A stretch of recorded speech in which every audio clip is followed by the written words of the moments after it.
The sun is just hitting the tops of the trees in Cherokee, North Carolina. And the Lowe family is eating breakfast at 38 degrees. How was your first cold night of the trip? I was warm in my sleeping bag. I wish I'd stuffed my blanket inside my sleeping bag. I just woke up every time the heater turned on. We do have a heater. Our first stop in the Great Smoky Mountains was a drive up to Clingman's Dome, which is the highest peak in the Great Smokies, 6,643 feet. And they have panoramic views on top of their tower. It's a fairly steep half-mile hike once you get to the parking lot, and it was incredibly windy once we got up there. By the time we were done looking and taking pictures, everybody's face was pretty numb, and we were ready to head back down. And this is the diversion route for the Mingus Mill. And the water goes down the chute to the mill. It's a grist mill, so they grind corn.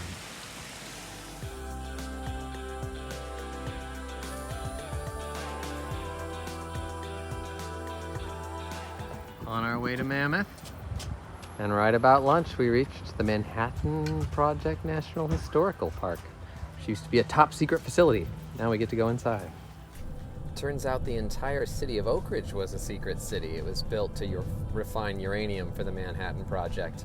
And the Calutron operators just turned dials to keep the needles where they're supposed to be, and they didn't even know what they were making.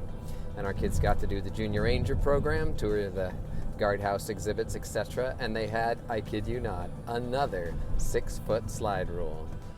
Our adventures yesterday and the 6:30 sunset time here at the Central Time Zone meant we had to do camper setup after dark. So no awning, no ad room, but I don't think we're going to use it this time.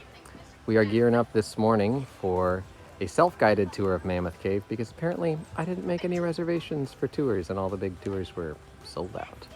But we'll try to sneak one in tomorrow morning before we leave. Well, we went down to the visitor center and got some Junior Ranger packets, but we learned two things which our kids are excited about.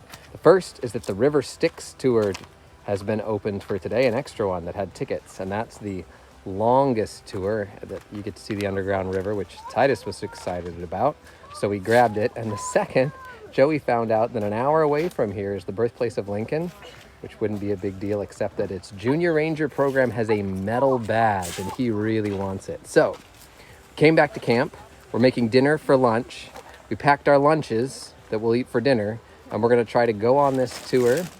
And when we come back, we'll immediately leave to try to get to the birthplace of Lincoln, which is in another time zone. And if we do it right, we should get there maybe 40 minutes before they close. And we headed down into the natural cave, and indeed, Mammoth Cave was really big. The passages were quite wide and tall at the beginning, and then you get to Fat Man's Misery, and things get quite a bit narrower for a little while. We did just fine. And the River Styx tour goes down into a portion of the cave that periodically floods, so there's no electricity down there. So we did it by lantern. And there were indeed some sections where columns of space went from way up high to way down low. And we got to see the river. It was pretty cool. We did it. I think we've made it to where? Lincoln's birthplace. Abraham Lincoln's birthplace. National 10 Historic after Park. 4. Hopefully we'll have time to do the Junior Ranger program. And we learned a lot about the life and character of President Lincoln, and we saw the cabin that some huckster pretended was Lincoln's cabin, so they built a memorial around it and found out later it wasn't. And we saw the coolest penny collage to make Lincoln and earned the coveted metal badge, which is cooler than plastic or wood. After asking a number of questions about the mud daub at Lincoln's birthplace, the kids have been working on their own structures. What do you have here, Jenny? So this is a hot weather house that gives good shade on the inside and has a door and walkway.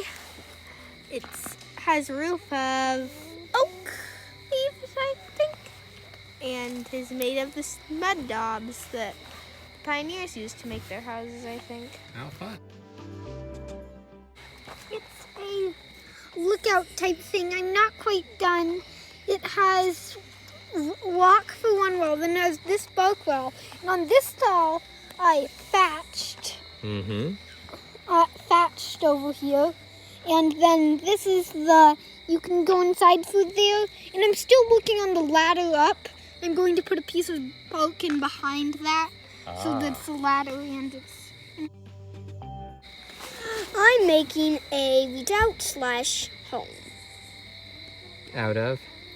Sticks and bark.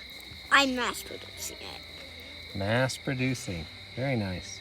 Yeah, he was in charge of the clay and water to make mud project.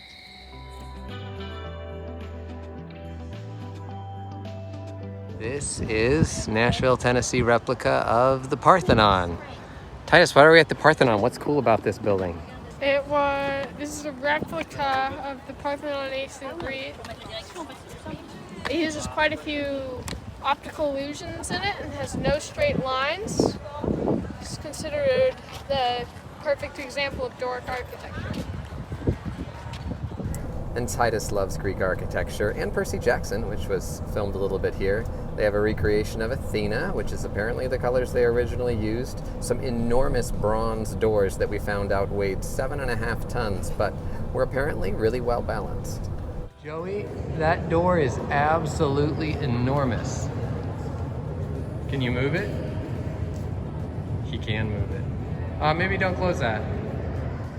We enjoyed 2 nights of downtime near Memphis at the KOA, crazy golf near the soybeans, walks around the cotton fields, and we enjoyed the toys and finished our board games in the rec room.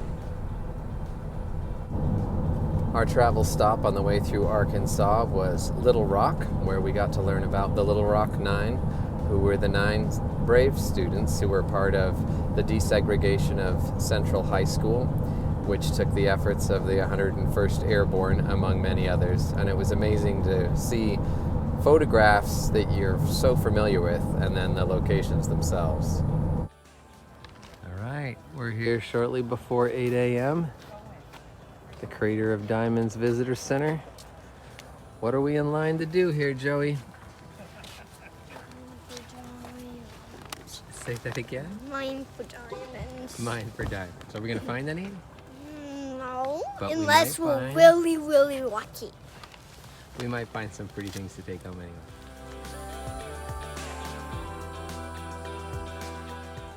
Mom and Thomas are out there in the diamond fields, dry sifting.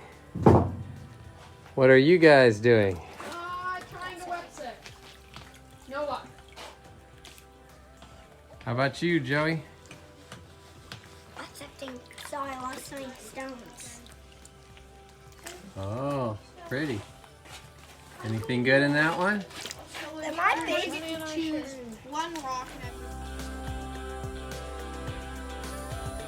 All right, 2.5 hours of sifting. What'd you come up with, Joey? voila? Oh, those are beautiful.